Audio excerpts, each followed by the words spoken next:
നമസ്കാരം. പശ്ചിമേഷ്യയിലെ രാഷ്ട്രീയ സാഹചര്യങ്ങളെയും ലോകകർമ്മത്തെയും തന്നെ അടിമുടി ഉലച്ചുകൊണ്ട് ഇറാന്റെ പരമോന്നത നേതാവ് ആയത്തുള്ള അലി ഖമേനി ഇസ്രായേൽ സംയുക്ത ആക്രമണത്തിൽ കൊല്ലപ്പെട്ടിരിക്കുകയാണ്.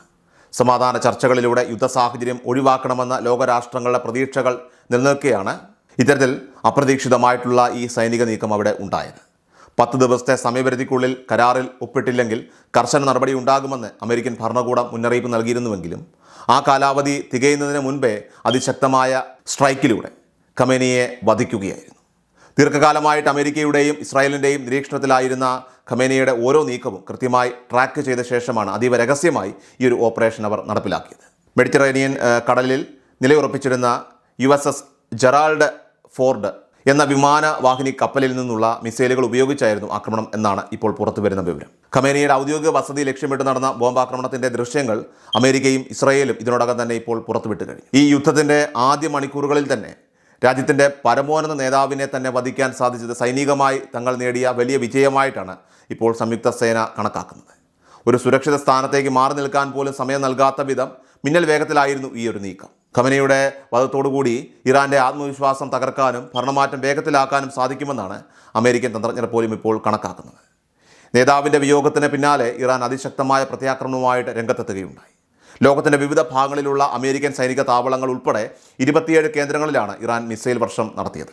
ഖമേനിയുടെ മരണത്തിന് പിന്നാലെ അദ്ദേഹത്തിൻ്റെ മകൻ മുജ്തബ ഖമനെ പുതിയ നേതൃസ്ഥാനത്തേക്ക് വരുമെന്നതിനാൽ തന്നെ ഇറാന്റെ പ്രതിരോധ സംവിധാനങ്ങളിൽ വലിയ ആശയക്കുഴപ്പങ്ങൾ ഉണ്ടാകില്ലെന്നാണ് വിലയിരുത്തപ്പെടുന്നത്. രാജ്യത്ത് 40 ദിവസത്തെ ദുഃഖാചരണം പ്രഖ്യാപിച്ചിട്ടുണ്ടെങ്കിലും 1 ഇഞ്ച് പോലും പിന്നോട്ടില്ലെന്ന നിലപാടിലാണ് ഇറാന്റെ സൈനിക നേതൃത്വം. തങ്ങളുടെ ആത്മീയവും രാഷ്ട്രീയപരമായിട്ടുള്ള നേതാവിനെ വധിച്ചതിന് പകരം വീട്ടാനായിട്ട് ഇറാൻ തങ്ങളുടെ ബാലിസ്റ്റിക് മിസൈൽ ശേഖരം പൂർണ്ണമായും ഉപയോഗിക്കാനുള്ള സാധ്യത ഇപ്പോൾ ഇവിടെ നിലനിൽക്കുകയാണ്. യുദ്ധം മുറുകുന്നതോടെ ലോകരാജ്യങ്ങളെ ഏറ്റവും കൂടുതൽ ആശങ്കയിലാഴ്ത്തുന്നത് ഇറാന്റെ പക്കൽ ആണവായുധം ഉണ്ടോ എന്ന ചോദ്യമാണ്.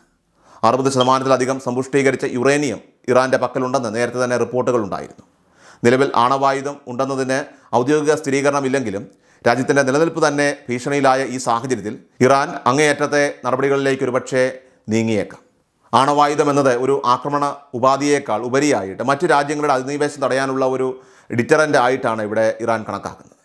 എന്നാൽ വ്യോമസേനയിൽ അമേരിക്കയ്ക്കുള്ള മേധാവിത്വം മറികടക്കാൻ ഇറാൻ്റെ മിസൈൽ സംവിധാനങ്ങൾക്ക് എത്രത്തോളം സാധിക്കുമെന്നത് അത് വരും ദിവസങ്ങളിലെ യുദ്ധഗതിയെ ആശ്രയിച്ചിരിക്കും കാര്യങ്ങൾ. സാമ്പത്തിക രംഗത്ത് വലിയൊരു തകർച്ചയ്ക്കാണ് ഈ യുദ്ധം വഴിയൊരുക്കുന്നത്. ഏറ്റവും വളരെ പ്രധാനപ്പെട്ട എണ്ണക്കടത്ത് പാതയായ ഹോർമുസ് കടലിടുക്ക് ഇറാൻ അടച്ചതോടെ ആഗോള എണ്ണ വിപണി പ്രതിസന്ധിയിലായിരിക്കുകയാണ്. പേർഷ്യൻ ഗൾഫ് മേഖലയിൽ നിന്നുള്ള എണ്ണ പുറം ലോകത്തേക്ക് എത്തണമെങ്കിൽ ഹോർമുസ് കടലിടുക്ക് കടന്നേ മതിയാകൂ.